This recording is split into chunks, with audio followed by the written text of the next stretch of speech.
Hot 94.1, the Rhythm of the Valleys. Romeo, yesterday we were talking about the movies, right? We were talking about going to the movies and how great it is, how fun the movies are.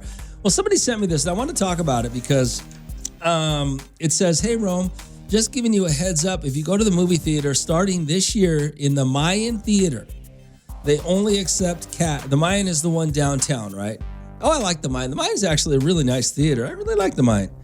They only accept cash. My kids, they only accept, cash. My kids went to the movies theater yesterday. My older son took my younger kids. I gave them money, cash, and come to find out they don't accept cash.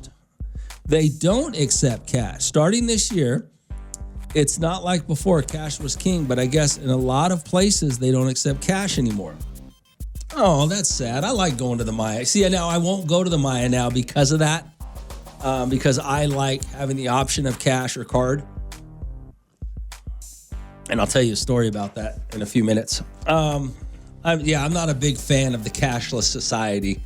So they had to watch the movie with no popcorn, no soda, no candy, but that's okay. My son just took them to McDonald's right after, so they got more bang for their bucks. Oh, that's sad. Yeah, I like the Maya too. That is great. The Maya's always been a great theater. That's unfortunate that they've turned to cashless, if what she's saying is true. I'm not a big fan of cashless. I was in Austin earlier this year, or a couple months ago. I was in Austin, and I was at a music festival, and no cash. I had probably, when I walked in that music festival, because it was a 3-day music festival, and I was ready to go. I had probably $1,000, $1,500 in cash on me, ready to go to that music festival and drink and buy souvenirs and hang out and eat, and no cash. No cash. Yeah, I was, I don't like it though. I mean, I've gone to a couple theaters, in LA, where, for concerts, to see, and no cash. But it sucks because you got to keep tapping your card. You got to keep running. Who wants to keep, when you go out to certain places, like a bar. Now a bar, you can run a tab. So yeah, but no, I mean, when you go to places like a movie theater, you go to places like a festival, go to a concert, a Dodger game, things like that, where you're going back and forth. You don't know how many beers you're going to drink. You don't know how many sodas you're going to buy, or popcorns or hot dogs, or what you're going to buy. And then you got to keep going back and running your card. And do they charge you each time? Each time you run your credit card, do they charge you? Or your debit card, do they charge you? So yeah, I am not a fan of that. I'll tell you a funny story though about cashless. I was in the Austin airport, and I was just trying to buy a couple of bottles of water before we got on the plane. And the little girl goes, so I give her the water. I hand out the pull out cash. Oh, we don't take cash. And I'm like, okay. Then I just set the waters down, and I go, does everybody not take cash? And she goes, no, some people do. And I said, well, now I'll go find somebody that does, right? So I asked this guy, I go, yo, man, you take cash? He goes, no. I go, do you know where I can find somebody that takes cash? He goes, yeah, go here, go there. Finally, I walked into a place, and I go, bruh, you're like the fourth place. I want to buy 2 bottles of water with cash. He's like, here, give me the cash. Dude, I don't know if he walked out with he took my cash and just gave me free water, and he took the cash, or what happened. But my man was like, just take it, bro. I'm not worried about it. Go ahead. Get out of here. And it was, so yeah, I don't it's horrible. I even get mad at the fact that, or not mad, but I don't like the fact when you go through the car wash now, because I have a monthly payment for my car wash, and sometimes I want to tip the guy or whatever, or the girl that's sitting there, just because, they're sitting in the heat. Oh, we can't take cash. I'm like, yeah, okay. Alrighty, 4254777. But I can tell you some stories. If you want to hear some funny stories about people taking cash, I could tell you a couple funny stories about that. But yeah, I am not a fan of the cashless. It's Romeo outside 94.1.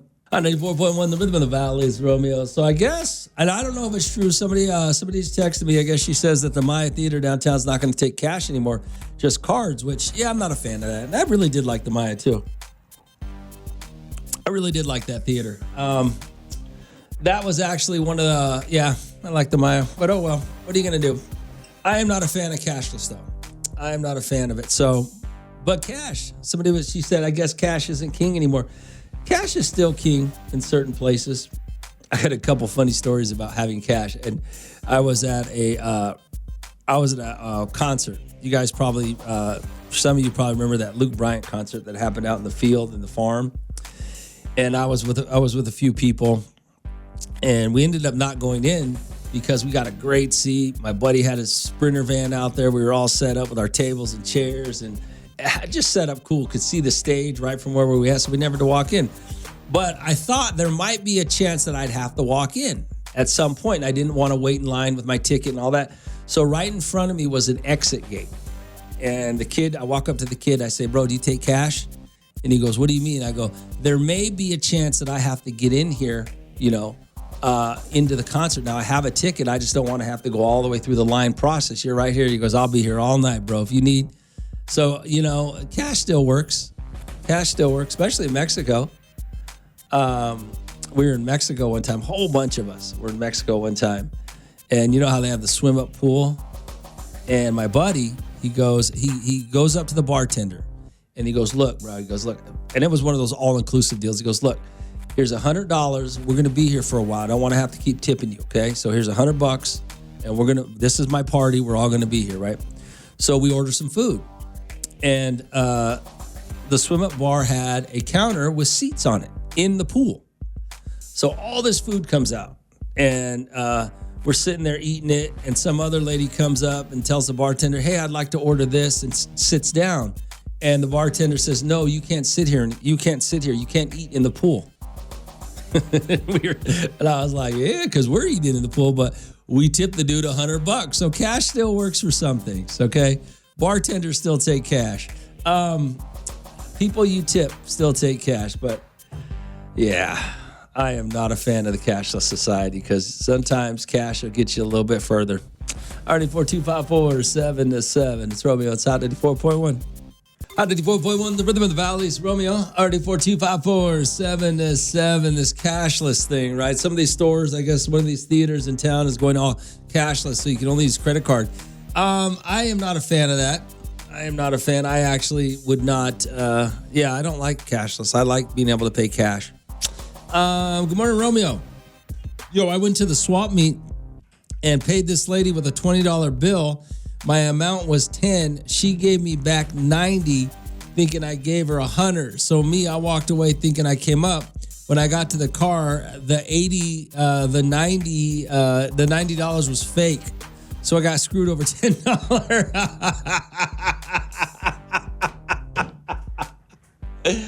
Oh, that's hilarious. That's pretty good. How did you go back? And how did you know the $90 she gave you back was fake? How did you know that?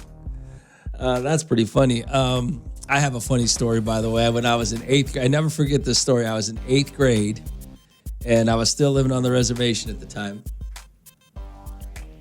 And we went to there was this little town outside the reservation, I don't know, about 8-9 miles, that was off the reservation. We went there, we were all excited because they were having a school dance. I didn't have on the reservation, we didn't have 8th grade. We had K through 8. We didn't have a separate middle school. But the little town up the way had a separate middle school. So we got invited to their middle school dance. I was so excited. I went there with my little $5 to get in. I think my mom might have gave me a 20, and it was dark, and they could, they're trying to go through the cash box, and I gave them a 20. And when I got back, I put the money in my pocket just thinking they gave me change. When I got home that night, they ended up giving me like 3 20s back. So I don't know how they screwed up, but yeah, they thought they were giving me 5s. That was funny. So yeah, I guess my story kind of went the other way with cash, right? I can tell you another great story about cash. I was at a fast strip, and I said, I was going to the bar actually. So let me grab some cash out of the teller, and I was just grabbing $60, and instead of giving me 20s, it gave me 50s. It gave me 3 50s instead of 3 20s.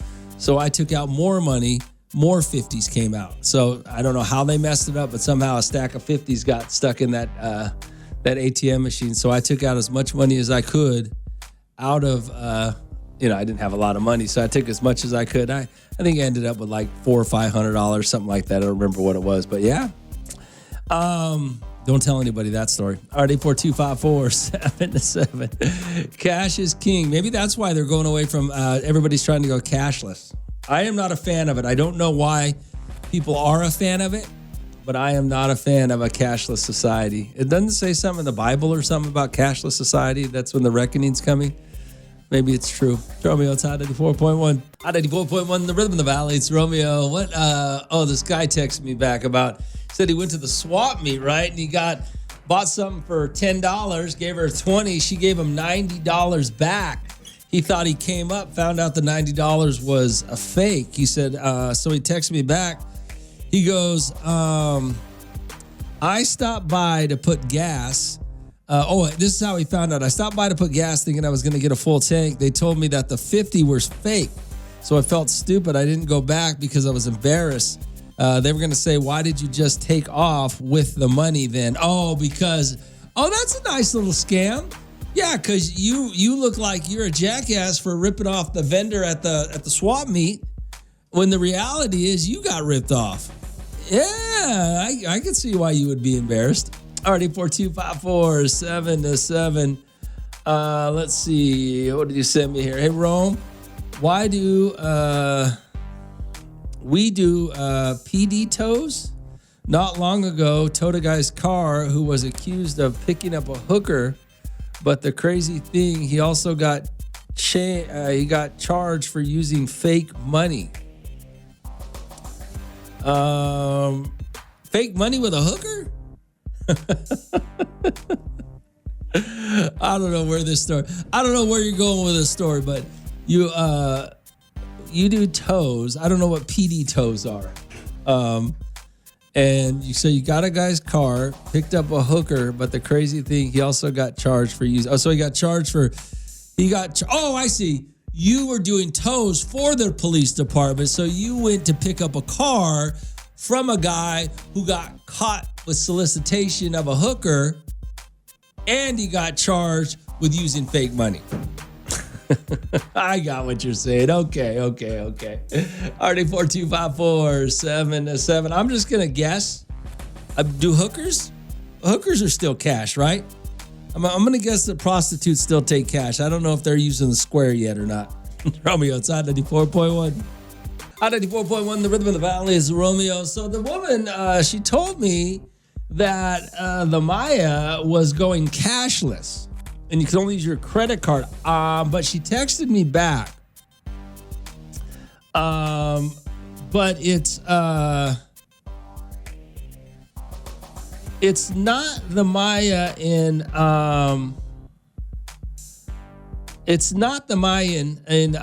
Bakersfield. She said it was the Delano Theater, but most likely it's going to be all of them because it's a chain company.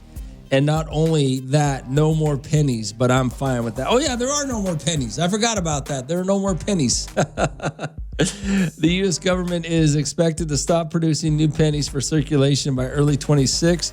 In 24, the Treasury incurred a something? I don't know what that word is. A loss of $85.3 million in penny production as pennies phased out. Businesses are likely to round cash transactions to the nearest 5 cents, resulting in a rounding tax.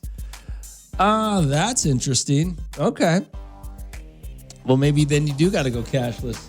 So if there's no pennies, I thought she was talking about the Mayan downtown. She was talking about the one in Delano only accepting cards. All right, 842-547-7. I am not a fan of that. I am not a fan of using my card. I mean, being at a place where I can only use my card and don't have an option for cash. Yeah, I'm not a fan of that. All right, 842-547-7. I never thought about the penny thing, though. Yeah, what are you going to do when the penny thing comes up if you don't have it? Well, I still have pennies. I'm not rich like you guys. It's Hot 94.1. Hot 84.1, the rhythm of the valley. It's Romeo. RD42547. Yo, Rome in LA. It's already like that. Most places, especially the Forum. Yeah, that cashless, man. I'm not a huge fan of it. Although I did go to a restaurant one time in LA that actually was very convenient. It was cashless. It was so smooth. And so maybe I better give it another shot. I don't know. It's Romeo. It's Hot 94.1. Hot 94.1, the rhythm of the valley. It's Romeo. So last night I was out with some buddies of mine and we were having some beers, just hanging out, talking, having some dinner. We started talking about, we all started talking about kids, right? About one of my friends has 3 kids. 2 of them are adults that have graduated from college already. One of them just started college, I want to say last year or this year. Yeah, 2025, last year, right? And we were talking about insurance, about car insurance.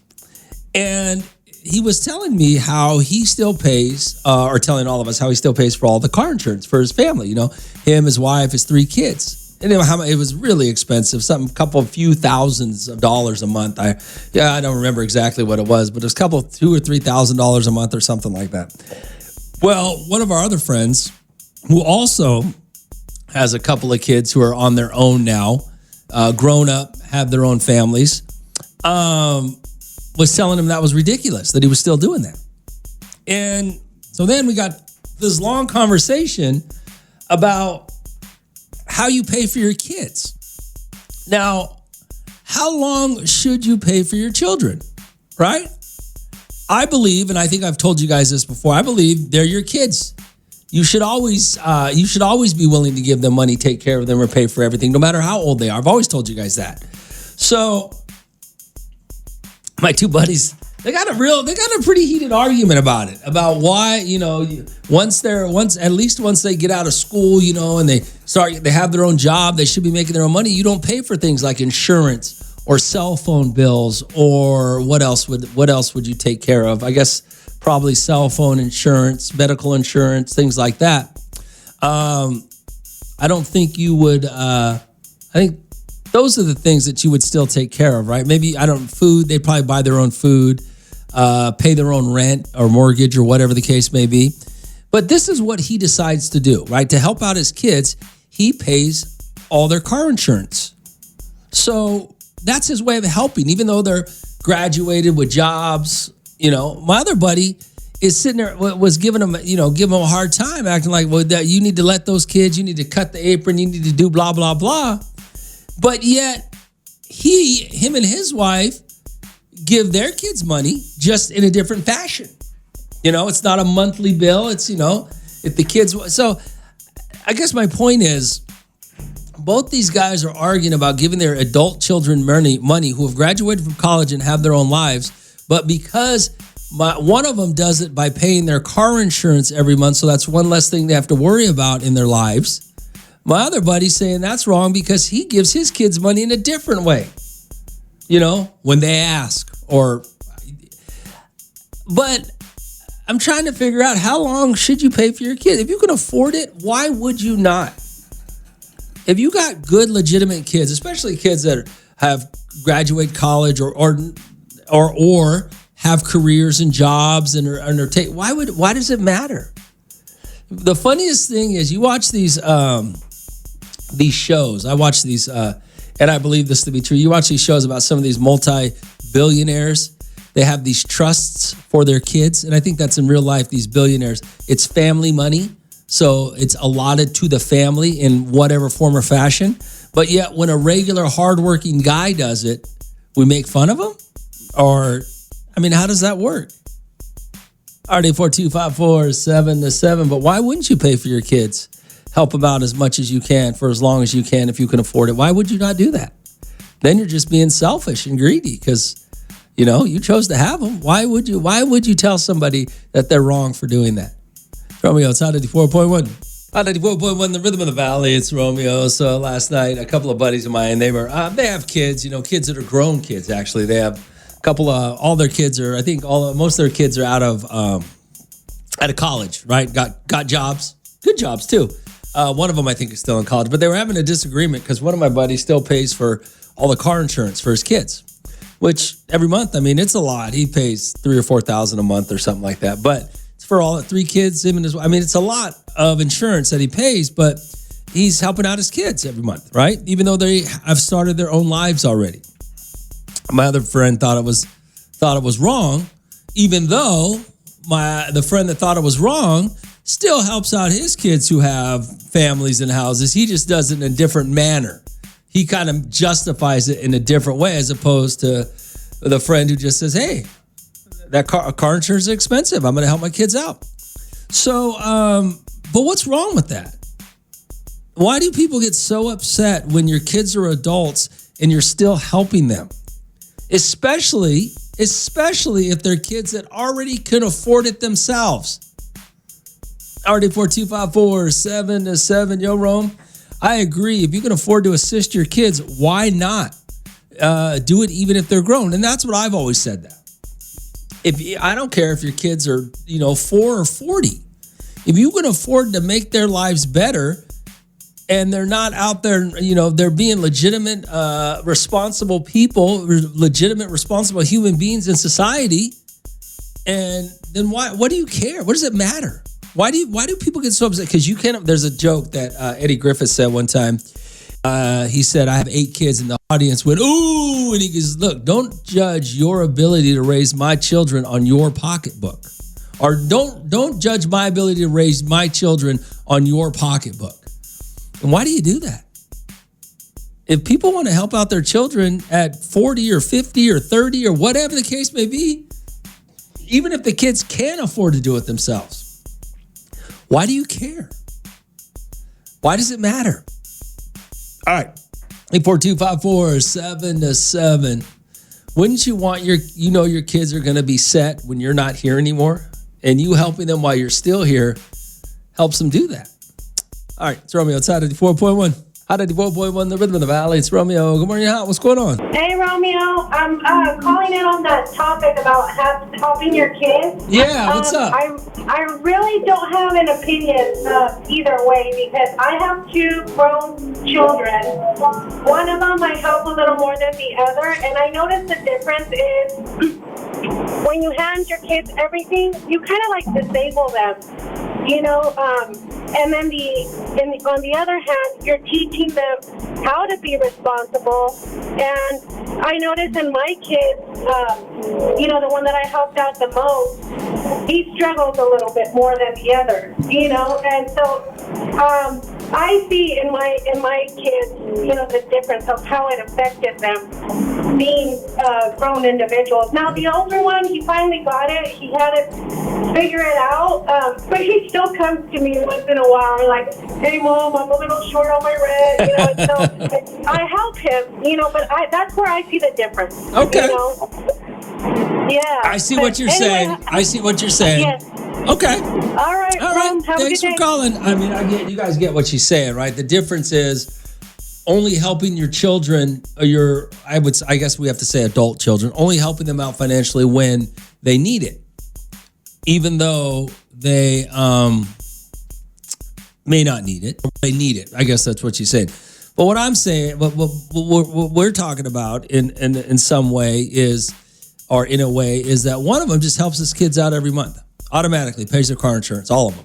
If you've got 2 adults with careers, one's in college, pays it all, right? And has no problem with it, which I don't see as a big deal. A la another friend of mine who sees it as a big deal, even though the other friend of mine helps his adult children out who have careers and families when they ask, even though I don't even think they need it, to be honest with you, but they do. So I understand helping your kids out when they need it.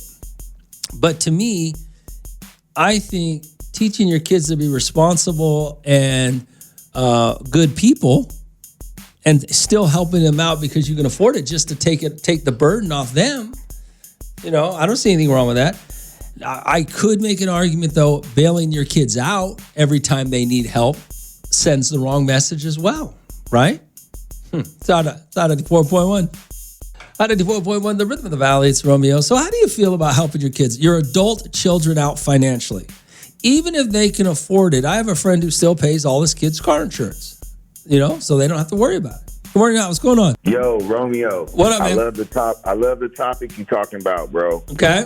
I just want to chime in on it. Sure. I love that parents are helping their grown adults, and that's amazing because you're keeping connected, you're building a great relationship. Just don't enable them to where they're looking for you when you're dead and gone. You know what I would say to that, and you're absolutely right, I agree with you, is I would say that anybody that bails their kid out when they need help is enabling them more so than someone who says, look, I can afford to take, and I'm not talking about paying their mortgage. I'm talking about, insurance or your cell bills or something like that. You just pay your kids so that's off their plate. And you're right, though. You're absolutely right. As long as they know when I'm dead, you got to take care of it yourself, then I guess we don't have a problem. Yeah, I feel you. I'm 100% with you on that. Yeah. But I think if you're raising good kids and you're doing it, and we're all talking about right now with my buddies, they're all college graduates. They all got jobs, like legitimate careers. So they can't afford it. It's just, why not make it easier for them so they can save their money so when you are gone, they have. But you're also building a habit so they can continue that same pattern with their children. Yeah. Build generate in the midst of that. You know what I mean? I like what you're saying. Together. Sure. All right. Mm-hmm. All right, man. Thanks for calling, brother. Hey, man. Good morning. RD42547. Do you see? You're always. I like the way he put it. He put it as you're using this as a bonding, as keeping the family bonded together, and then they're going to do it with their kids, and it keeps you. Because once your kids are out of the house, I mean, sometimes some people, like I don't see my parents a lot. I don't live in the same town as my parents. Some of you live in the same town as your parents in Bakersfield, and you see them all the time. I don't. So I understand where he's coming from with that. RD42547. It's Romeo outside of the 4.1. Out of the 4.1, the rhythm of the valley. It's Romeo. So we're talking about paying for your adult children, even if they can afford it themselves. I have a buddy who pays all the insurance for his 3 kids. 2 of them are graduated, got their own careers. One of them's in college, but he still pays all their car insurance, right? And some of you think that you should cut them off. I don't agree with that. I agree if you can afford to take some financial burden off your kids' plates as long as you can live, then why not do it? I mean, I would even go as far to say is if I could afford to buy my kid or kids or whoever houses, I would buy them all houses. So they wouldn't have, that's one thing. That way they can work on just being, living a good life. Now, a lot of you think because of that, it makes kids entitled and jerks, but that's not true. There's a lot, these kids, my buddy's kids are awesome kids. All graduated college, all, are doing good for themselves in life. But why wouldn't you still help your kids out? Help's probably the wrong word. Why wouldn't you take care of your kids as long as you could to make life easier for them? Especially if they're good people. You know what I'm saying? RD42547. Yo, Rome. My wife still pays for both our adult daughters with certain things, but I think she does it so she can stay involved in their lives and be nosy. I can see that. Your wife still wants to dictate what her daughters do. There you go. Hey, Rome, I'm sorry. Hey, I'm sorry, Rome. I just don't agree with you. I still have 3 grown brothers living with my mom. She pays for everything for them.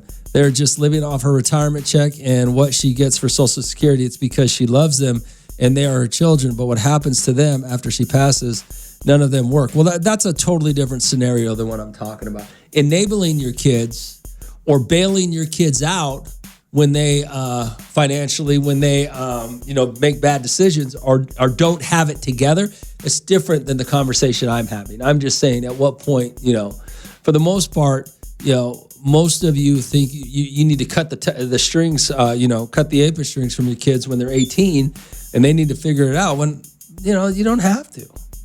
But yeah, I can understand where you're coming with that scenario. RD42547, and there is a fine line. There's a fine line.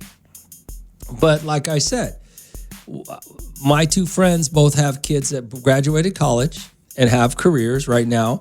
And one of them still pays for all their car insurance because, he wants to help them out. And I don't see anything wrong with that. RD42547. It's out of the 4.1. On 94.1, the Rhythm of the Valley. It's Romeo. All right, it's 7:17 right now, and Michael Bean is here. He is from the Marriage and Family Center. Michael's been gone for a couple of weeks. Now, we will get back into your kids, paying your adult kids financially in just a second after I talk to Michael, though. Good morning, Michael. Good morning. All right, Marriage and Family Center. Marriage Family Center. You go to 661-327-5100, or you can check out Psychology Today, and that's where you find Michael. You have a good holiday, Michael? Everything good for the new year? You helping people out? Everything's fine. Everything's just fine, yep. And I think there are a few people that got through the holidays with just a little more peace of mind. Just because, they practiced some really helpful techniques. So, yeah. One of the things, and we'll just get into it, one of the things that Michael has talked about for years on this show is how to have, he said that one of the best way for you to handle and deal with your relationship when there are problems in it is to be able to have conversations without arguing, without it turning into a blow up, knock down, blame you, blame me, let's, fight. And something we don't talk about a whole lot, but that's what you try to do, right, Michael? Oh, yeah. And that's something that, I don't know. I take a little bit of pride in. I've been able to help many couples and individuals in relationships figure out how to not argue, how to not get so upset, how to notice when they are and get themselves calmed down mid-conversation so they don't even have to, do the thing where it's kind of like, okay, I need a timeout. I'm gonna go check out, because that's so frustrating to the partner. When you talk about arguing, you're not talking about just couples can disagree on things. Couples can have feelings about something's not right one way or the other. You're talking about, though, how you deal with it, how you communicate, right? Yeah, there's this really weird thing that we humans do where we're having a conversation about a subject, whatever the subject is, if it's important to us, right? All of a sudden, the subject becomes more important to us than the other person we're talking to, or than the relationship we have with them. It's like that subject, and then later we just scratch our heads and we're like, how did that even happen? What was that even about? That's just like, that was so dumb. We just kind of kick ourselves later. And I have some real specific techniques that I've taught many people to not do that, to notice when it's happening and turn it around. When you talk about that, Michael, when you say we're having these arguments over things that if we could actually have conversations about, is it possible that couples are having arguments because they don't know how to communicate with each other over some of the most, and I don't want to say ridiculous because things do matter in relationships, but over things that are not relationship enders, but because they have so many arguments, the problem is you can't talk about things or you can't disagree without the argument. Is that possible that there are a lot of people that ended the relationship? Oh, we always fight. Well, that's because what you were fighting about was less important than the argument? Does that make sense, Michael, to what I'm saying? Yeah, I guess if I had to kind of generalize, which is always dangerous, it's way better to kind of deal with the couple and talk with them and find out, okay, how does it break down for you? Yeah. But I would say, in general, somebody or both people take it personally. It's no longer that we have a disagreement, but it's that we have a disagreement and you think you know everything and you just think I'm stupid, or you won't let me talk, or I don't really have a say in my relationship or in my world or my life. It's just like all of a sudden this conversation becomes way more than just this conversation. Gotcha. All right, Michael Bean is here for the Marriage and Family Center, 661-327-5100. It's Hot 94.1.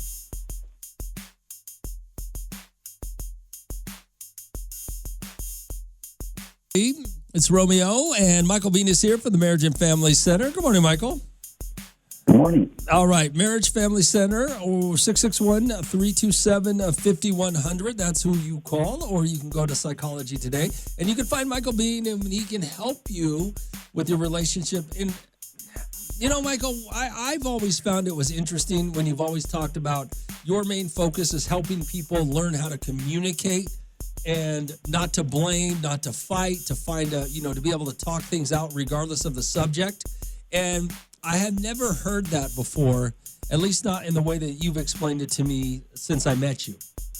And so I always thought that was very interesting. Is that not normal?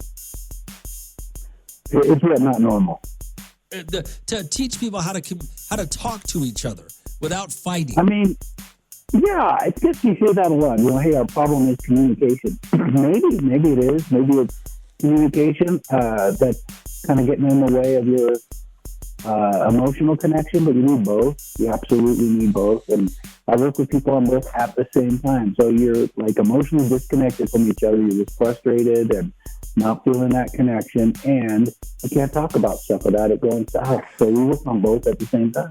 How many times, Michael, have you met with a couple and they're telling you what the problem is, and the more you talk to them, and the more you because you're a professional and you know what you've seen it before, and how many times have you looked at a couple, and they're telling you what they believe the problem is, but that's not necessarily the root of the problem for them? Yeah. I guess it was Stephen Covey that said the way we see the problem is the problem. I guess that's true in relationships as well. That if the way you were looking at the problem was going to fix it, it would have, Okay. And yet, the way you're looking at the problem, if you explain it to me, then it can help me understand kind of a little bit about why you're missing. So we don't ignore that. We don't want to just kind of say, hey, don't you tell me what your problem is also. No, I need to know all about your life and how you're looking at it and what's going on. And then we'll start making some changes. We'll start implementing some things and developing some better habits in how you talk and listen to each other. How long does it take somebody, Michael, to change a bad habit in a relationship into a good habit? Well, yeah, the change process initially can be pretty quick. Within just a couple of weeks, you can start already seeing some really positive changes. Getting changes to stick, that takes them a little bit more time.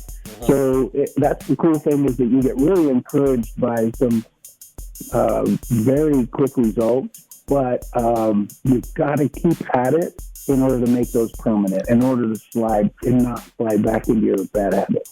All right, Michael Bean is here from the Marriage and Family Center. Like I said, 661-327-5100. It's on 94.1. On 94.1, the Rhythm of the Valley. It's Romeo. All right, it's 7:33 right now. Michael Bean is here from the Marriage and Family Center. 661-327-5100. Good morning, Michael. Good morning. All right, Michael. So we are, I'm hoping that part of everybody's New Year's resolution who are in relationships, you would hope to make them better, right? Even if they're going okay right now, and if they're bad, hopefully the idea of having a better relationship this year is on everybody's mind, or no? What do you think? Every now and then, a couple approaches me and they're like, hey, things are pretty good, but we just wondered if things could be even better. It's super rare. Nobody does that. It's like, it's kind of like, taking your car and when it's running well. Yeah. Nobody does that.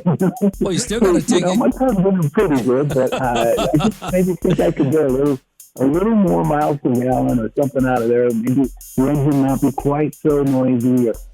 Nobody does that. Well, people tend to not do that for their relationships either.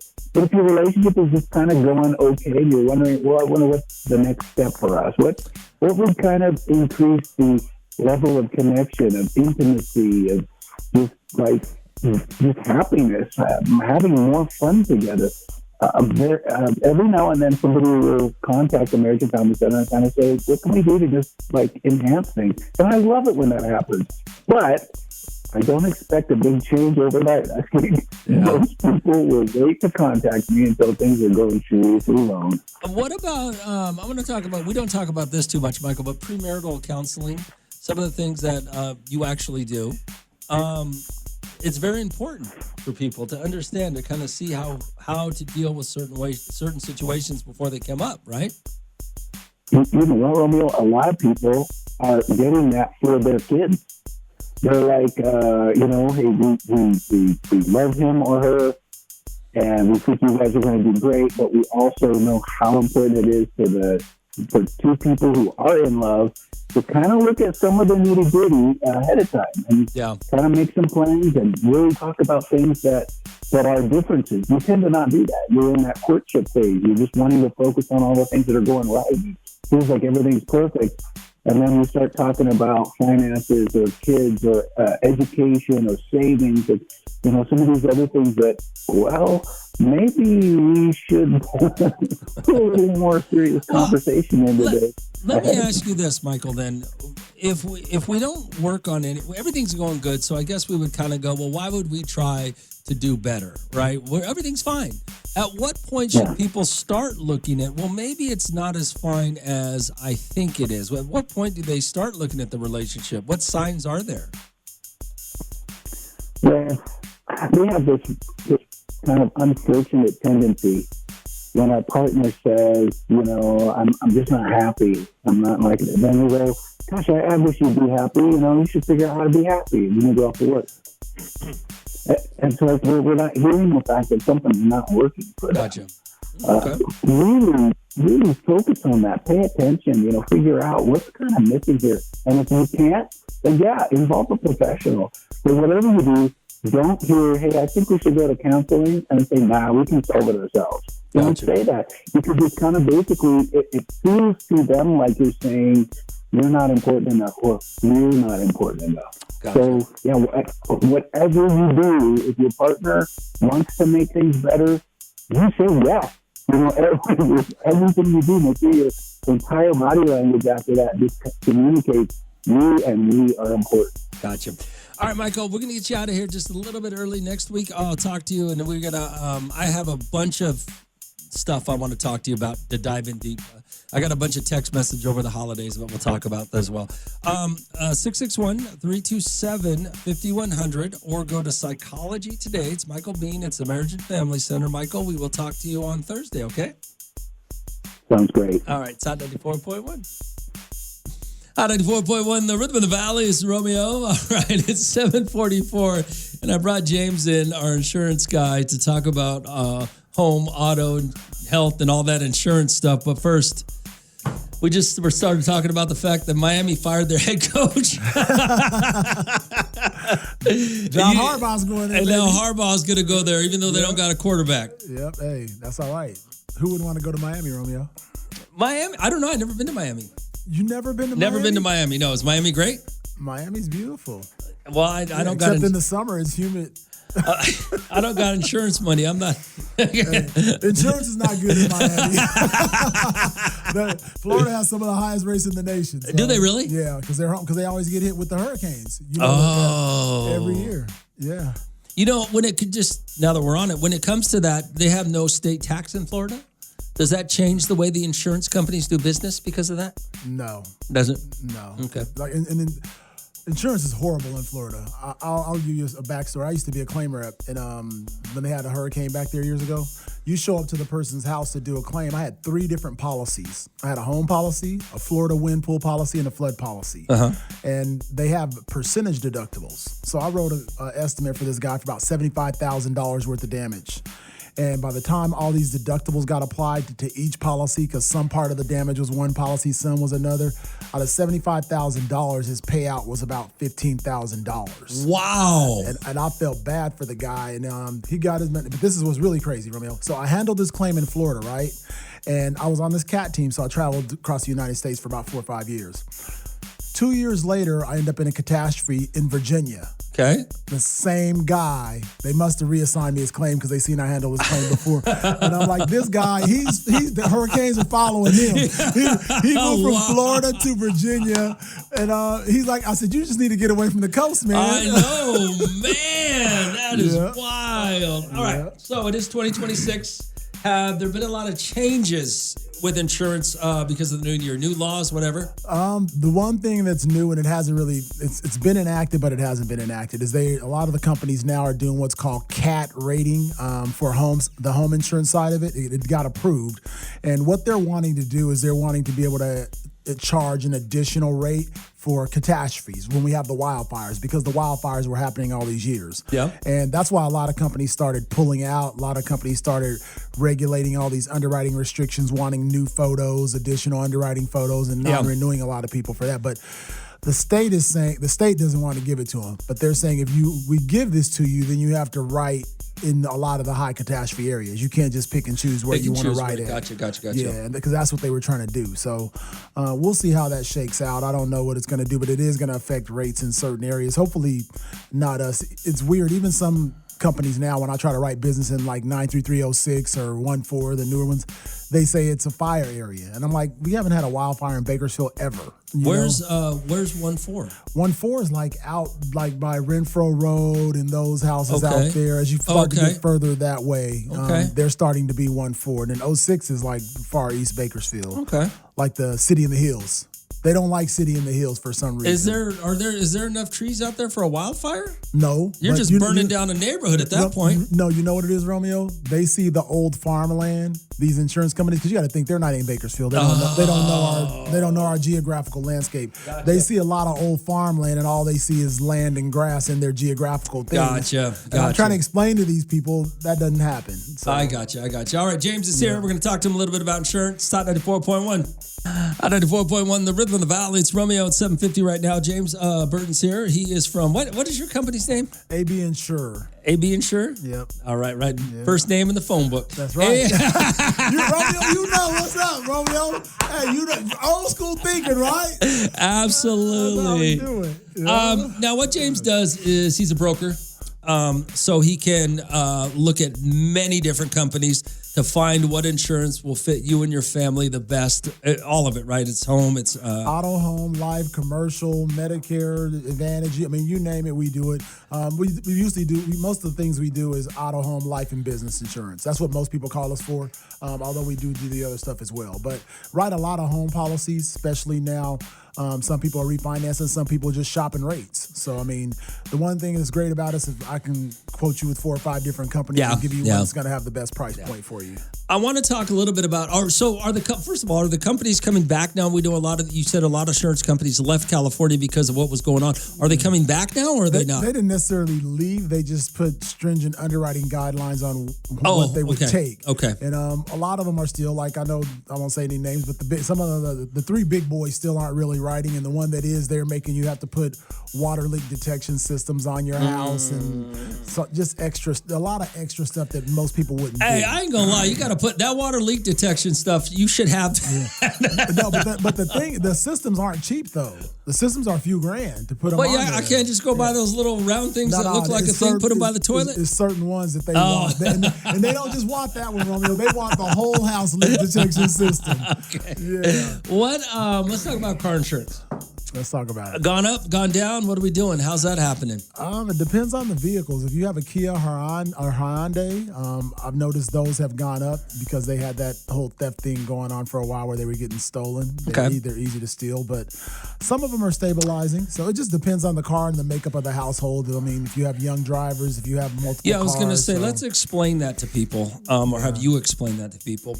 What is the most important when it comes to a car? Is it age of driver? Is it the car? Is it 50-50? Is it what? How does that combination break down? They all play a factor, and not just those. It could be the age of the vehicle. It could be the type of the vehicle. The vehicle that some vehicles have more safety features than other vehicles do. Okay. It could be the year's driving experience. If you have a new driver, they won't qualify for a good driver discount until they've had a license. That's what is. That's the discounts is what knocks off the payment. Okay. Right. So if you add a new driver and they're brand newly licensed, they're not going to get that good driver discount for at least 3 years. So if I'm 25 and just got my first license, I don't get a good driver till 28. Right. Depends on your agent. Yeah. That's how it should be, Romeo. I like it. Yeah. when you talk about every little bit is what makes some insurance policies expensive. The car's not paid off. You need certain deductibles. You need certain the cost to replace the car is a factor. The age of the driver or the experience of the driver. All of those things are the factors that kind of nickel and dime you to the point where you're going, well, wait a second. They do. And if you're, a lot of people don't know this, if you're a person, like a single person, and you only have one vehicle, your rate's going to be higher than if you're in a household with two vehicles. Really? So if you're a boyfriend and a girlfriend shacking up, you might want to get on the same Get on the insurance. same policy. Just say, hey, we're going to split it, because they will qualify for a multi-vehicle discount. Oh, really? So, yeah. So if you're in the same household, that's how you want to do it. Because, I mean, I've 94.1, the rhythm of the valley. It's Romeo. All right, it's 7:59 right now. KISV FM Bakersfield. James Burton's here. He is our insurance guy. AB Insure. What is it? AB Insurance? AB Insure. AB Insure. Yep. What's phone number? 836-1300. You can call or text that number if you want a quote on anything. So just give us a jingle or shoot us a text, and we'll give you some quotes.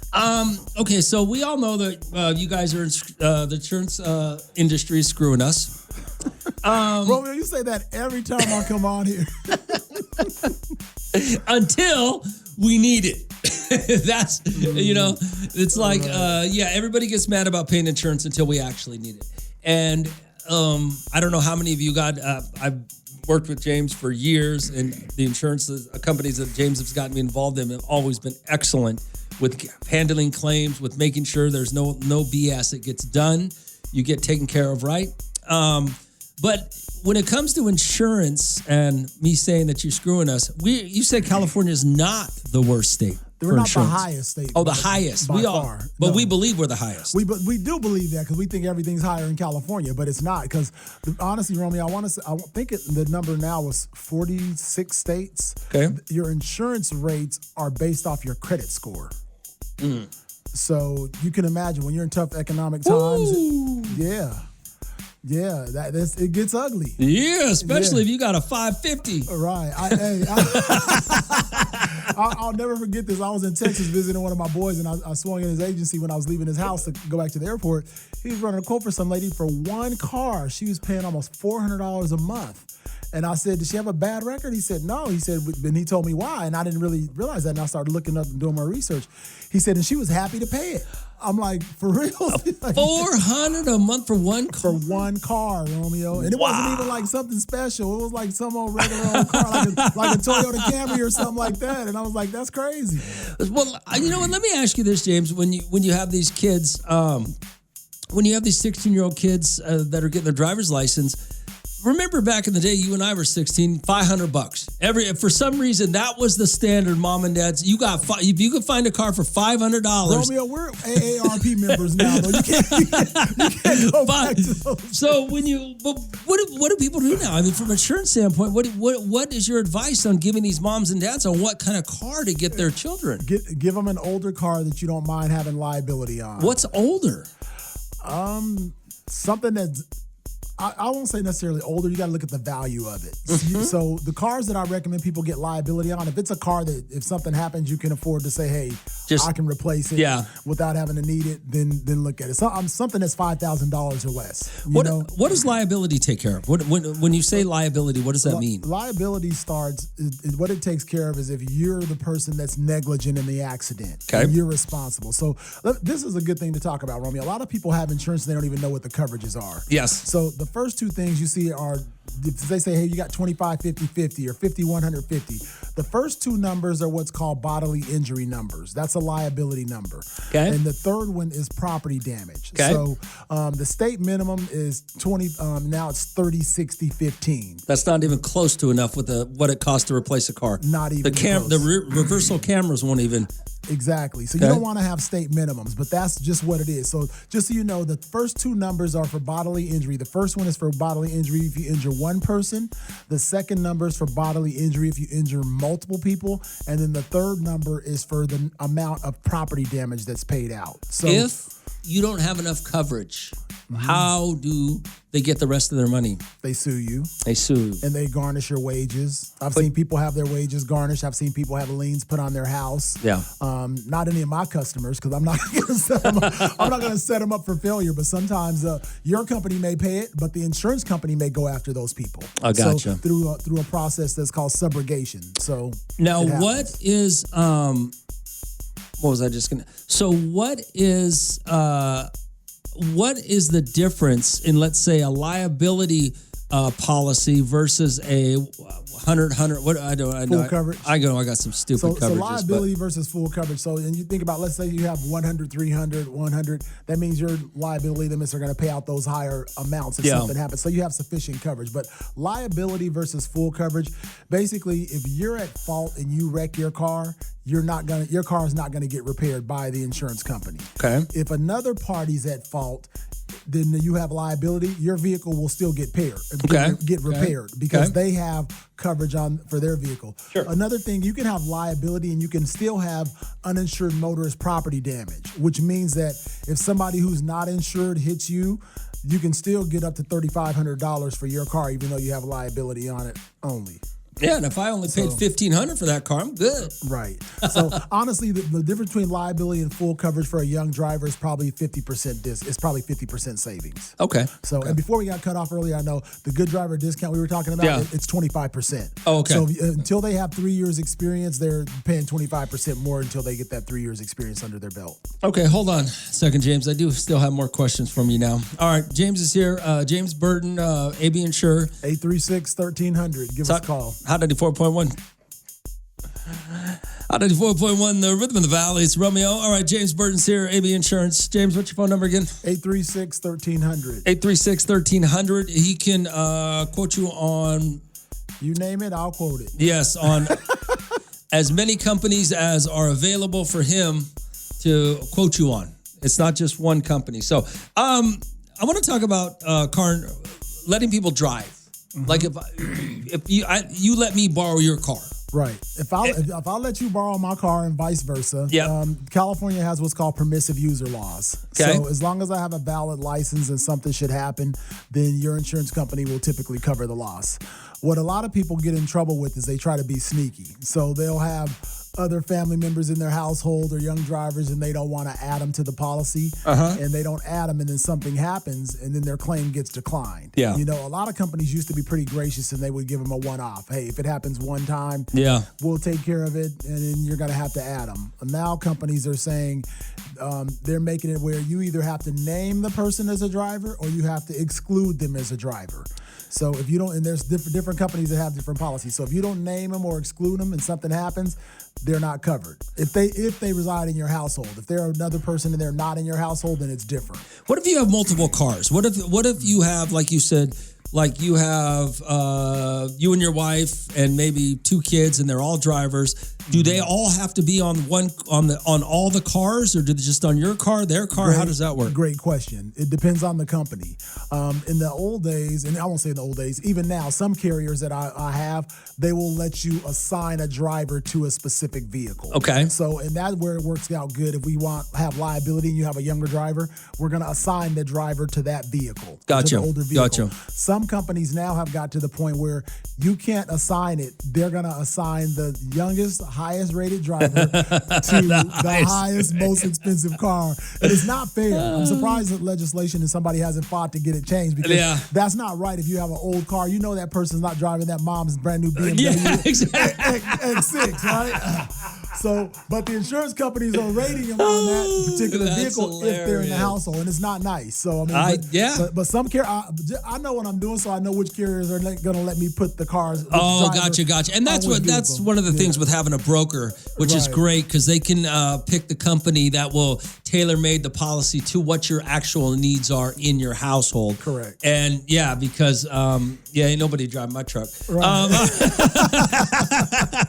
All right, James Burton, AB Insurance. What's the number again, James? 836-1300. Give us a call. Give us a shout. Even if you just have questions, we're happy to answer questions. Shoot a text message. We'll be happy to answer questions for you. One last thing before you go. How often should people give somebody like you a call just to see if their insurance rates, if they should change insurance. Should we switch insurance companies if our rates, should we be paying attention to that? A lot of people get longevity discounts, but if you think you're overpaying or your renewal comes up, and renewals will come up either every 6 months or every year, depending on the company or your policy period.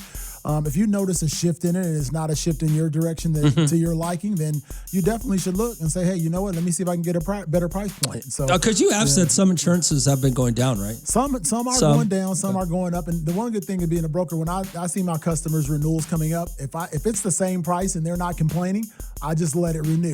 If I see that their renewal's coming and it's going up, or I know I have a carrier that had a decrease, then I'll re-quote them there, and I'll say, hey, like I just did one lady, hey, I found a policy, same coverages, and your price will be $350 a year less. Oh, that's awesome. Do you want to change it, or do you want to just leave it where it's at? Okay. Most people will change it. Some people, they're comfortable, and they'll just say, just leave it where it's at.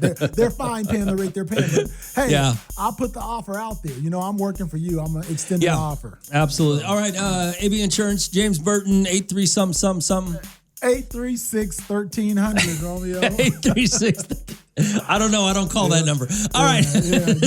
You call my cell number or you text me, James, fix this. I'm going to tell you this, and I know you and I have been friends and known each other for years, but to have an insurance person that you can just text and go, James, fix this, is worth everything. I don't want to have to call some 800 number and go through 8 people and talk to somebody that I don't know. It's the 4th person I talked to in 6 weeks. That's just a pain in the ass. Exactly. It's really not that much of a savings to do that versus just having somebody in your hometown that you can talk to. I think. And when people text my office number, it goes to every person in my office's cell phone and to their computer. So somebody's going to respond. Somebody's going to respond. That's good. All right, James, we'll talk to you in I don't know. We'll talk to you next time. We're going to go play some golf, Romeo. Yeah. When Is it sunny outside? It's not. I'm talking about when it gets a little warmer, Romeo. 94.1, the Rhythm of the Valley. It's Romeo. So earlier we were talking about my buddy. My buddy has 3 kids. 2 of them are college graduated kids that have moved out of the house and have their own jobs and are starting their lives. One of them has just started college. And him and his wife, he still pays for all their car insurances. So he pays for car insurance for like 7 cars or whatever him and his wife have, and their kids. And so I believe that parents should do that. If you can afford to take care of your kids in whatever way possible, I think that's a good thing. I don't think there's anything wrong with that. Well, another friend of mine, he thinks that it's not a good idea. And they got in a little argument about it the other day. He thinks it's not a good idea, but yet he has no problem helping out his adult children when they need it, basically bailing them out. Now, that's 2 different schools of thought. I don't even have a problem with him doing that. But you can't judge some guy for going, you know what? I can afford it. And there is a fine line between, entitlement and responsible. But if your kids are legitimate working people, right? And all you're trying to do is take a little bit off their plate so that they can live a better life now, then why wouldn't you? RD425477 Rome. When they move out, they can take care of themselves. But when we on vacation, I got this. That's my boy. That's Big Boy. Big Boy's funny. He thinks he doesn't pay for his kids, but he don't know what his wife's doing, right? Behind his back. So he thinks they're taking care of themselves. But he ain't lying, man. When he goes on family vacations, boy, that's how them kids make up that money on family vacation. All right, 8425477. I will tell you something funny, though. And let me hold on to this topic because this will piggyback off what we're talking about now. Good morning, Hal. What's going on? Yo, Romeo. What up, brother? Hey, man, I got to agree with you. I got 3 grown kids. Yeah. And they cost me just as much moved out as they did living with me. I'm like, I'm about to make you move back in so I can claim you on my taxes. What? Hey, I need that, Romeo. They need help with their cars. They need to borrow money. They need to come and raid the refrigerator. Can I take this food with me? Like, God dang. Oh, man, you might as well have moved back in there. Hey, forget cutting the string, Romeo. They got a rope around my neck, bro. Well, look at it this way. If you let them, if they move back in with you, you can save on rent. Hey, they're going to be trying to stiff me on that. That's funny, man. I'm sorry, Dad. I ain't got it this month. All right, Romeo. Brother, man. But they're your kids, man. You got to do for your kids, right? RD42547-7. How long should you pay for your kids? Or why not, man? If you got good kids, why not take care of them, man? It's Romeo. It's Hot 94.1. Hot 94.1, the Rhythm of the Valley. It's Romeo. We're talking about paying for your kids. I was telling you the story about my buddy still pays his kids' car insurance, and two of them are out of college, got jobs and careers. One of them's in college, but yet, he still pays it. RD42547-7. Rome, there's a fine line between helping and enabling. I agree with you 100%. I agree with you. My sister's 40 years old, and my mom still does everything for her and her kids. My mom is a source of income. If she has any kind of financial problem, my mom bails her out. And literally mean everything. It really pisses me off because I paid her to go to college 3 times, and she still doesn't have a good job. And now she's paying for her oldest's college, and he already dropped out. But she helps me with my cell phone bill. Other that, I stand on my own 2 feet for everything. But see what we're talking about here, and I think you're right with a fine line. I guess the conversation I'm having is because it was two families, 2 guys that have enough money. They just disagree on how they justify giving it to their kids. One just says, "Hey, I'm just going to give it to you, right? I'm going to pay your car insurance, help you out." The other one only gives it when necessary, which I think if you're going to really break it down, giving a kid money just when it's necessary is bailing them out. That, to me, is a little more of enabling than just saying, you know what, I know you kids are doing good, but I'll take care of this, insurance. I've been taking care of it your whole lives, car insurance, let me just handle it, or cell phone monthly, cell phone bills, plans or whatever, family plans, just stay on it, and don't worry about it. I think that's different, right? Like I have this buddy, a guy I went to college with. His dad has some good money, right? His dad's got retired. I think he's got a couple of different retirements, but he's got some legit money. And my buddy's over here raising a family, and they do fine. Him and his wife do fine. They got 3 kids. They do fine, right? But their biggest expense at this point is their mortgage, which we live in California, right? And he don't live in Bakersfield. This is another town that the mortgages are higher, right? His dad has the ability to pay off their house, to pay off his son's house. They have the abilities. It's not going to affect his dad one way or the other if his dad does it, right? Which would allow him to provide better for his family, right? Because you don't have that mortgage payment. But his dad just says, you got to wait till I die. You can have it when I die.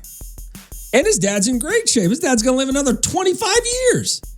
So do you see my point behind that is, in my mind, if I could pay off, if I had kids and paid off their house, I would do it immediately. That way they could focus on other parts of their life and not have to worry about that big expense if it doesn't affect me financially. And that's the same thing we talk about with his dad because we grew up together. So me and his dad, I actually make fun of him about it.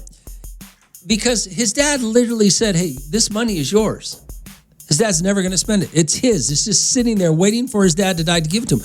Well, why not give it to pay off the house now so that he can focus on giving his kids a better life?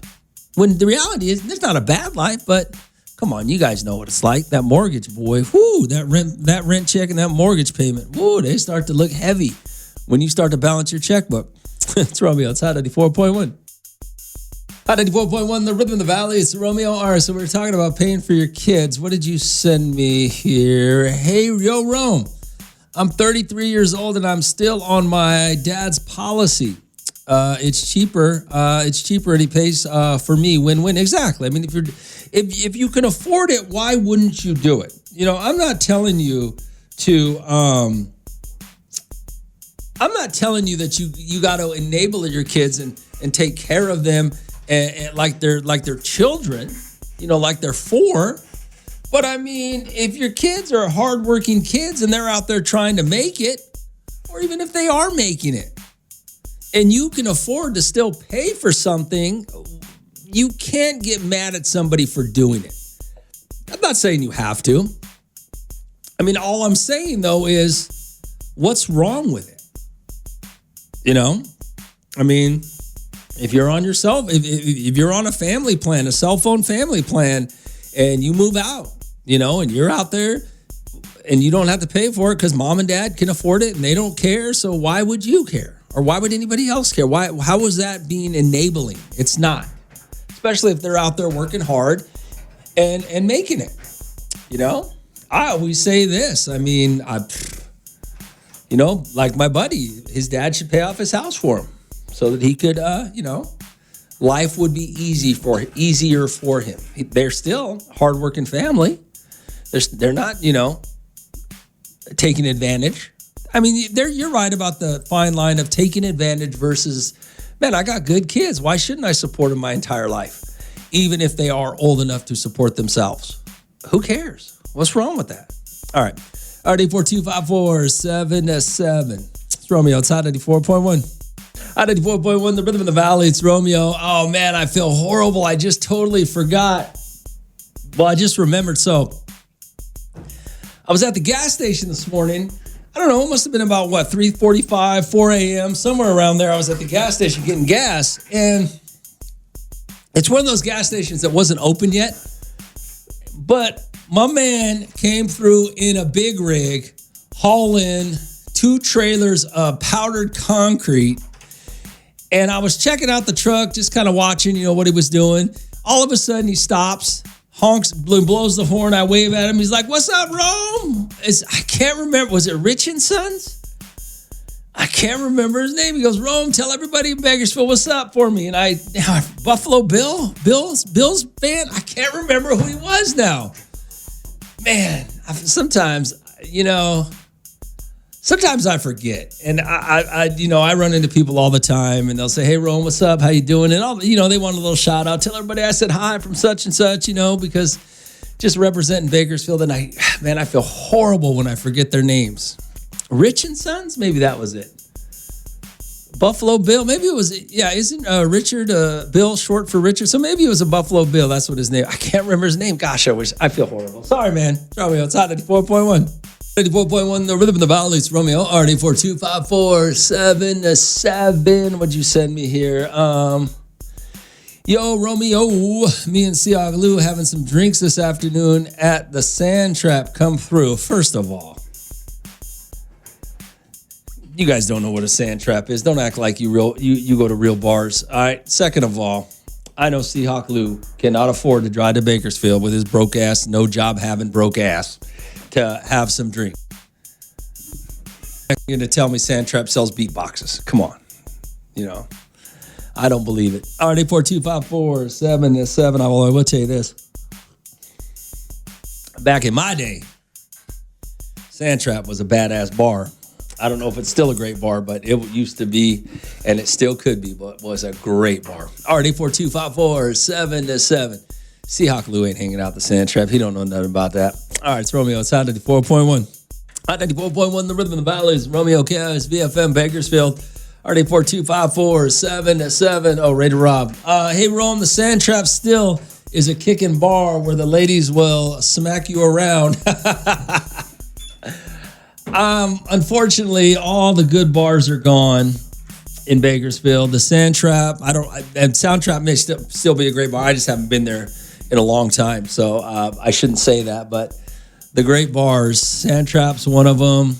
What was the one right here on Stockdale and Oak? That's another one. The Belvedere, is that what it was called?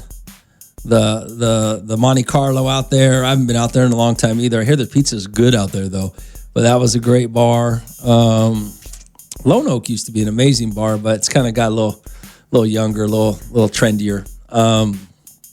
But it might still be good during the day. I haven't been there in a while. You still got the old Alley Cat, still a great bar. Yeah, some of the good bars, you know, whatchamacallit over there on the hill is gone. I don't know if a couple of bars on South H that were great. Those are gone. Emma Stories, that's what it was called. Yeah, the good bars. There's a lot. Bakersfield used to have a lot of great bars. Oh my gosh. RD42547-7. It's Romeo. It's Hot 94.1. Hot 94.1, the Rhythm of the Valleys. Romeo KS, VFM Bakersfield. RD42547-7. Oh, Raider Rob. Hey, Rome, the Sand Trap still is a kicking bar where the ladies will smack you around. Unfortunately, all the good bars are gone in Bakersfield. The Sand Trap, and Sound Trap may still be a great bar. I just haven't been there in a long time, so I shouldn't say that. But the great bars, Sand Trap's one of them. What was the one right here on Stockdale and Oak? That's another one. The Belvedere, is that what it was called? The Monte Carlo out there. I haven't been out there in a long time either. I hear the pizza's good out there though. But that was a great bar. Lone Oak used to be an amazing bar, but it's kind of got a little younger, a little trendier. But it might still be good during the day. I haven't been there in a while. Yeah, you still got the old Alley Cat, still a great bar. Yeah, some of the good bars, whatchamacallit over there on the hill is gone. I don't know if a couple of bars on South H that were great. Those are gone. Emma Stories, that's what it was called. Yeah, the good bars. There's a lot. Bakersfield used to have a lot of great bars. Oh my gosh. RD42547-7. It's Romeo. It's Hot 94.1. Hot 94.1, the Rhythm of the Valleys. Romeo. All right, let's pull out the love calculator and find out if you're with the right person. It's only 6 days, 7 days? What are we, a week into the first beginning of the year, 2026? Don't you want to know if your relationship's going to work out? So maybe you could end it instead of staying in it, or maybe find out if you're right guy or girl, or whoever, right partner. RD42547-7. Call me right now. It's Hot 94.1. It's Hot 94.1, the Rhythm of the Valleys, Romeo. All right, so we got the love calculator out. Let's go ahead and figure out if your relationship is going to last or not. All right, it's real simple. I just need your first names. All right, you and your partner's first names. All right, 842-547-7. Yo, Rome, I want to know if I'm with the right girl. Okay. My name is Tony. My girl's name is Tina. A couple of T's, right? That should work out for you, right? Let's see. Tony and Tina. Hold on here. Let's see. All right, let's check the calculator out.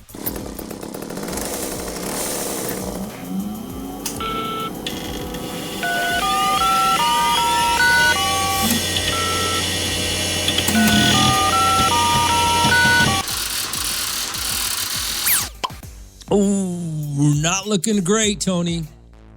Says your chance of a relationship working out between you is about 31%. The relationship is very well, possibly, if the two of you really want it, be prepared to make some sacrifices. Out 94.1, the Rhythm of the Valleys, Romeo. All right, we got the love calculator out. Let's find out. We're early in the year. We're only about 8 days. Today's the 8th. Yep, we're 8 days in. Going to find out if your relationship's going to last with the person you're with. Might as well find out now. I just need your first names. You and your partner's first names. Rob and Jen. All right, Rob. I know you might not want to hear this. Let me see let me put in the calculator, see what happens.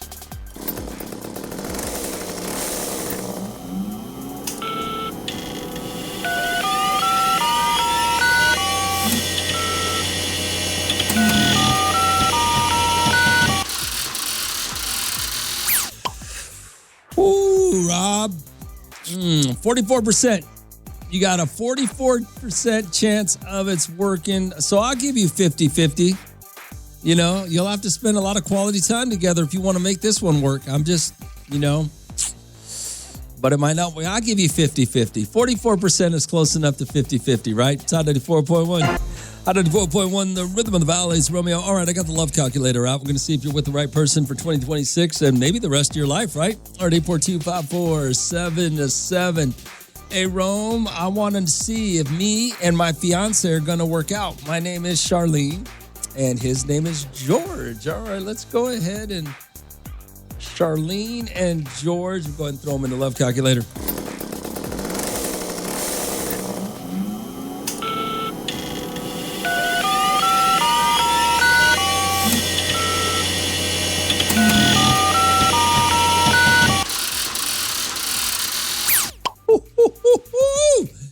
Looks like you found the right partner, Charlene. 94%. Charlene and George, you have a great chance of being successful. Looks like your relationship's going to work out. Hey, don't get lazy, though. After you get married, don't stop doing all the things that got you there. Because then that 94% will drop to about 4%, okay? But that's pretty good. 94%. You got it. It's Hot 94.1. Hot 94.1, the rhythm of the valley. It's Romeo. All right, it's 9:21 right now. You want to know if you're with the right person? I got the love calculator out. It's pretty simple. You just need your partner's names. 842-547-7. Yo, Romeo. Hopefully, I'm with the right one. We already have 2 kids. Our names are Jesus and Melissa. I hope so. I hope so too, man, because child support on 2 kids, bro. That's going to cost a pretty penny. Let's check it out.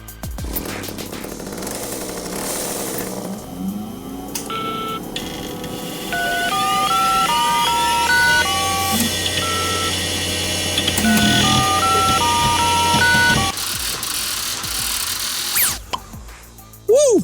Jesus and Melissa, 41% chance. Boy, you better put in some work. You're going to have to do a lot of work to make sure she don't leave you. Yeah, you're going to have to make some sacrifices, Jesus, if you want to keep this marriage alive and stay out of the child support. Yeah. All right. Well, there you go. 41%. It's Hot 94.1. Hot 94.1, the rhythm of the valleys, Romeo. All right. So we're 2026, right? You guys want to find out if you're with the right person? I got the love calculator out. It's pretty simple. I just need you and your partner's names. All right. Who do we got? Hey, Rome, you think you can try Karina and Alex for the love calculator? Absolutely. Let's throw those names in and see what happens.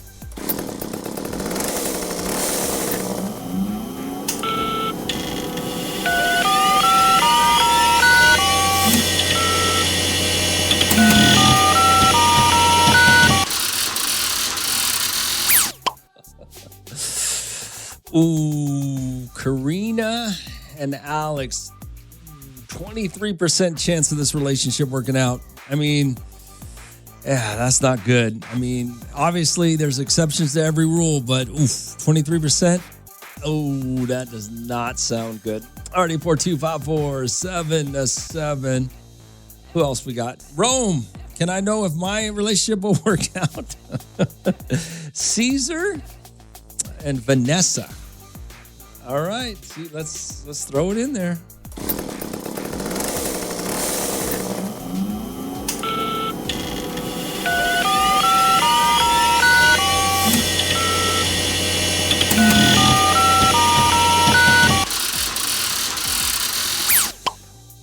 Ooh, all right, 842-547-7. Caesar and Vanessa, what do you got? Oh, 63%.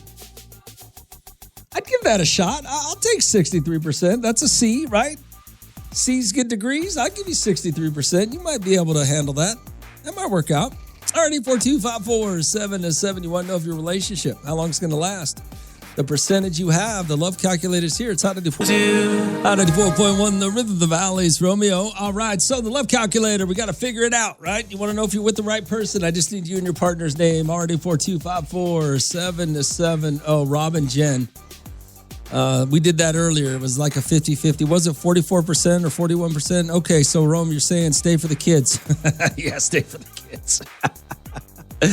Hey, Rome, I want to see if my boyfriend will work out. My name is Christina, and his name is Jose. All right, let's see what the calculator says.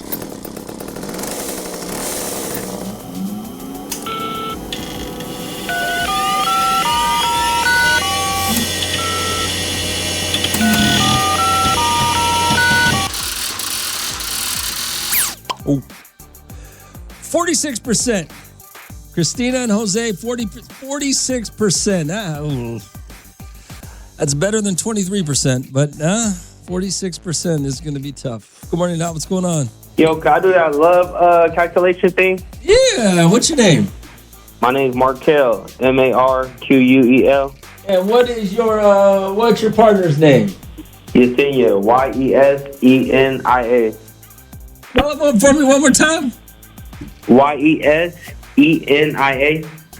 I would say it's going to work out just because you guys got crazy names, but okay.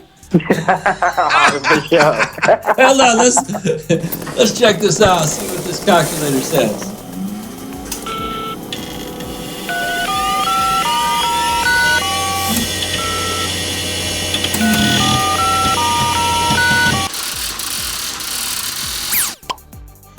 Bro, you got a 50-50 shot, 51%. I appreciate that, big dog. How long you been together? 8 years. We just got engaged in December. All right. Well, hopefully that marriage hopefully that piece of paper don't ruin your relationship. All right. I appreciate that, boss man. Later. I mean, 50-50 shot. You can't ask for anything more than a 50-50 shot, right? Anything over 50% is probably in today's society worth trying. RD42547. Romeo, it's Hot 94.1. Hot 94.1, the rhythm of the valley is Romeo. All right, it's 9:40 right now. Let's pull out the love calculator. Well, we got it out right now. I'm going to find out if you're with the right person. RD42547 Rome. Hey, good morning, Rome. Can you put in Michelle and Jimmy? Michelle and Jimmy. All right, let's see Michelle and Jimmy.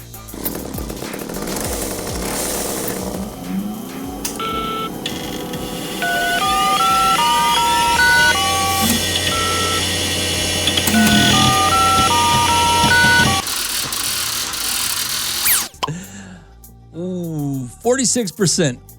I think I would go with Michelle and Jimmy, 46%. Yeah, I think anything over 50% in today's world, I would give that a legitimate shot. 46, maybe. Maybe it's close enough. Alrighty, 42547. Who do we got here? Myra and Mario. All right, let's do it.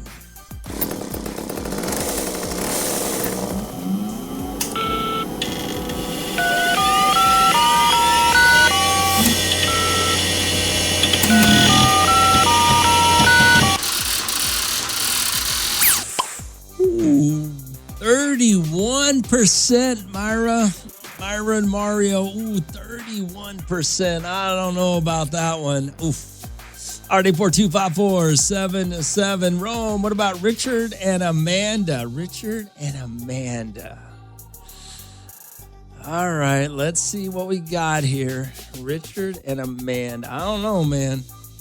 It's not been actually, we only had one couple. 94%. They were pretty solid. All right, let's see Richard and Amanda. Hopefully. Ooh.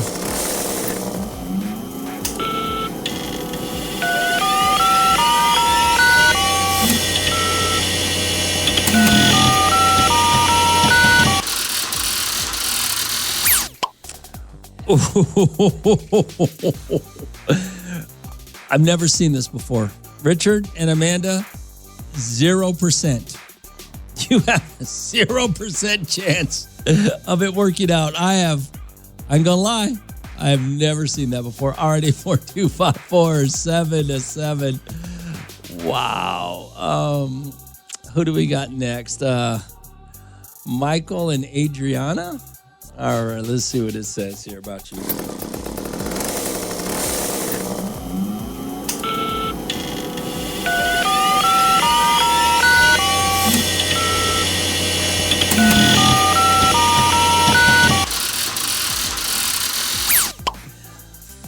Oof, 23%. It's not looking good for a lot of you. You guys are in some relationships. You might want to reevaluate. It is not looking good. It's on 94.1. On 94.1, the rhythm of the valley. It's Romeo. All right, so I do have the love calculator out, trying to figure out if your relationship, if you're with the right person, right? So let's do it right now. I'm not going to get to everybody. Sorry, guys. Some of you guys are just going to have to keep dating that person until it doesn't work out or until it does. Let fate decide. Who do I got next? 842-547-7. Romeo, we're getting married in 6 months. Can you give my fiance and I a chance? Kevin and Maria. All right, Kevin and Maria. Let's see what you guys says here.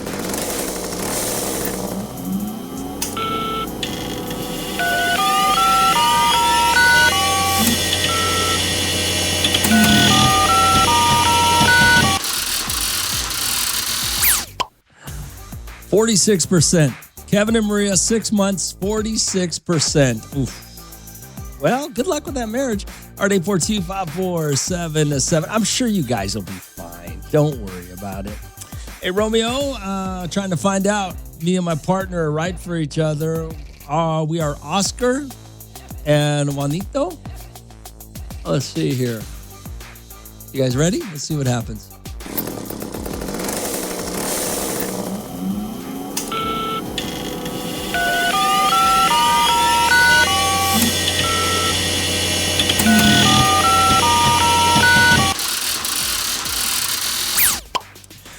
Ooh, 63%. I think that's a good. I think in today's relationship reality, I think anything over 50% is pretty good. I think you could give it a shot. All right, 842-547-7. Rome, how about Kabed and Gabriel? All right, let's see what goes on here.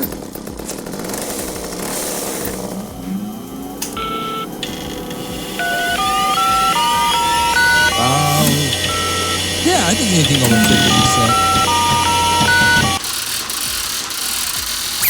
Oh, 36% chance. Oh, I don't know about all that. All right, Romeo, Fernando and Desiree. Fernando and Desiree. All right, you guys are going to have to be the last ones. I got to get out of here. Let's see what Fernando and Desiree are going to do.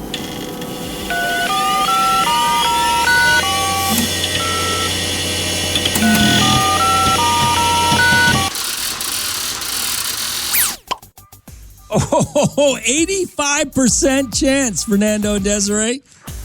Oh, that's good. We ended on a high note. Looks like your relationship's going to last, or at least it's got a great chance. All right. Hopefully you're with the right person. I got to go. It's out of